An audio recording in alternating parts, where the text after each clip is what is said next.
modes, skilled in the understanding that form is empty of form. 2. That consciousness is empty of consciousness. 2. That enlightenment is empty of enlightenment. Skilled in the path of quiescence and the path of non-quiescence. Skilled in production, in stopping, in the alteration of what has been established.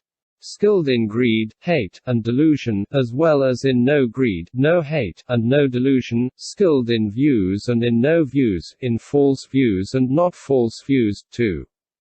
Skilled in all views. Skilled in name and form, in objective supports, in the decisive condition, in modes, in marks, in ill, in origination, stopping and the path, in the hells, animal births, world of Yama, men and ghosts. Skilled in the path which leads to beings being reborn as men. In the gods, in the path which leads to rebirth among the gods, in the fruit of a streamwinner, in the path which leads to the fruit of a streamwinner. 2. In arhatship, in the path which leads to arhatship. In pratyeka Buddha enlightenment, in the path which leads to pratyeka Buddha enlightenment. In the knowledge of the modes of the path. In the path which leads to the knowledge of the modes of the path. In the knowledge of all modes. In the path which leads to the knowledge of all modes. In the faculties. In the perfection of the faculties. Skilled in quick wisdom, keen wisdom, swift wisdom, penetrating wisdom, vast wisdom, unequaled wisdom. Skilled in the past, future, and present period. Skilled in means, skilled in the intentions of beings and their earnest intentions, skilled in the meaning, skilled in the method, skilled in the establishment in the triple vehicle. These advantages, Subhuti, should be expected of that bodhisattva, that great being, when he courses in perfect wisdom. The non-existence of the virtuous qualities on the path of vision. Aspires for it. The non-existence of the virtuous qualities on the path of development. Develops it. The cognition of the path of training. Subhuti. How, O Lord, should one course in perfect wisdom? How aspire for it? How develop it? The Lord. One should course in perfect wisdom through the calmness of form, through its voidness, its vanity, insubstantiality. The cognition of the path of vision. You ask, Subhuti, how one should aspire for the perfection of wisdom. Through the aspiration for the emptiness of space. The cognition of the path of development. You ask, Subhuti, how the perfection of wisdom should be developed.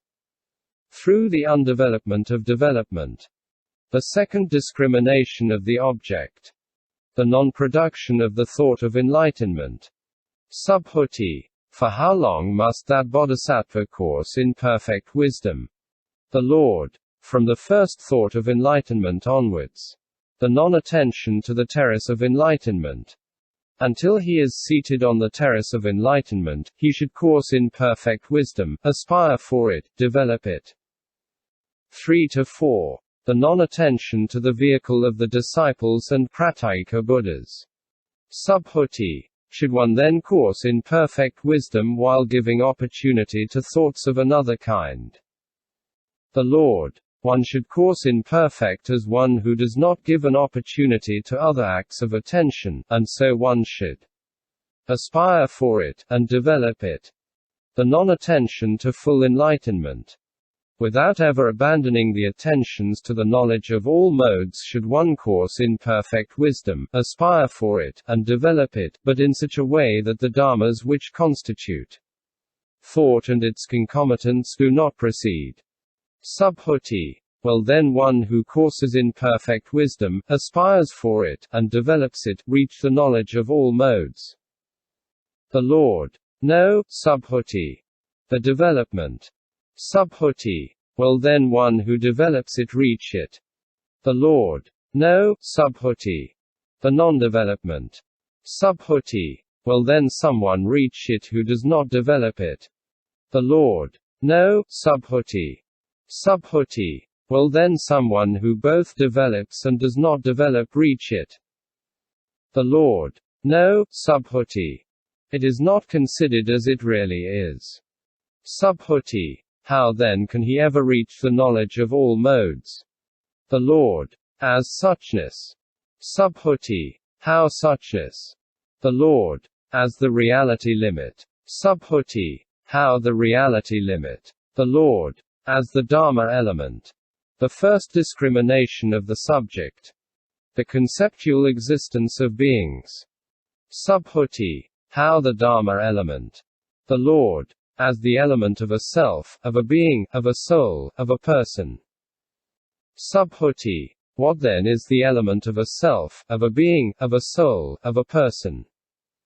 The Lord. What do you think, Subhuti, can one apprehend a self, a being, a soul or a person? Subhuti. No, O Lord. The Lord. When one cannot apprehend a self, a being, a soul, or a person, how can I make people conceive of the element of a self, a being, a soul or a person? In this way, without conceiving the perfection of wisdom, or all dharmas, one will reach the knowledge of all modes. Subhuti. Are then the six perfections inconceivable? The Lord. Not only is the perfection of wisdom inconceivable, but so are all dharmas, be they conditioned or unconditioned, be they disciple dharmas, or pratyeka Buddha dharmas, or even Buddha dharmas. Subhuti. If all dharmas are inconceivable, how can one conceive the hells, the animal kingdom, the world of Yama, men or gods, how the streamwinners, too? The fully enlightened Buddhas. The Lord. What do you think, Subhuti, can one apprehend the concept of a being? Subhuti. No, O Lord. The Lord. How then, if beings cannot be apprehended, can one conceive of the hells, too? The fully enlightened Buddhas. It is thus that a bodhisattva who courses in perfect wisdom should train in dharmas which are conceivable. The conceptual existence of dharmas. Subhuti. Should then a bodhisattva, who courses in perfect wisdom, not be trained in form, too? In the knowledge of all modes. 3. The discrimination of emptiness. The Lord. He should be trained in form, without adding or subtracting anything. Subhuti. How should he be trained in form, without adding or subtracting anything? The Lord. He should train in non-production and non-stopping. Subhuti. How should he train in that? The Lord. He should train in what has not been brought about, and there should be no development, nor non-development, of the karma formations. Subhuti. How should he train in what has not been brought about? The Lord. By seeing all dharmas as empty of own marks. Subhuti. How should all dharmas be seen as empty of own marks?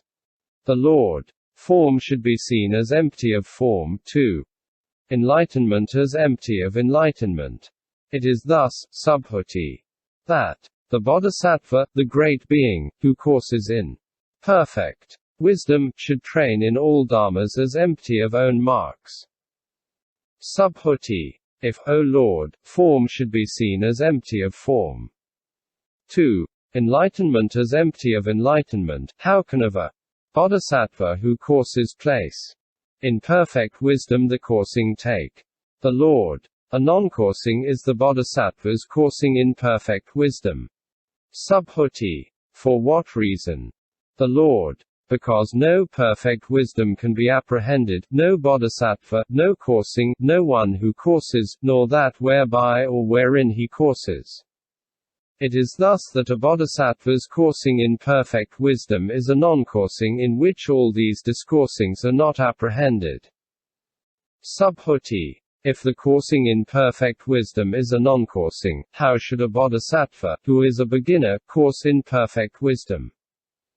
The Lord. From the first thought of enlightenment onwards he should train in all dharmas as basis.